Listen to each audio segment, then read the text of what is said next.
Hello అందరికీ, అందరూ ఎలా ఉన్నారు? అందరూ బాగున్నారా?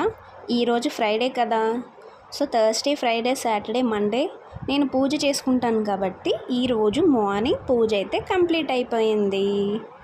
నెక్స్ట్ బ్రేక్ఫాస్ట్ వచ్చేసి నేను ఏం చేసుకున్నానంటే అంబలి తాగుదామని డిసైడ్ అయ్యాను.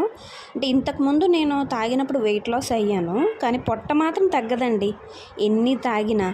ఖ్యాతికి అయితే పాలు కూడా రెడీ చేసి గ్లాస్లో వేస్తాను, తను లేచేటప్పటికి రెడీగా ఉంటుందని చెప్పేసి.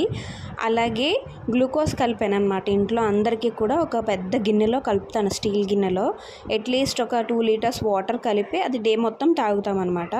ఈరోజు లంచ్కి నేను దొండకాయ వేపుతున్నాను అనమాట పచ్చడి చేయడానికి. ఇవి కొంచెం అంటే మరి ఫ్రెష్గా లేవు, సో పచ్చడి అయితే బెటర్ అని చెప్పేసి పచ్చడికి అన్నీ రెడీ చేశాను.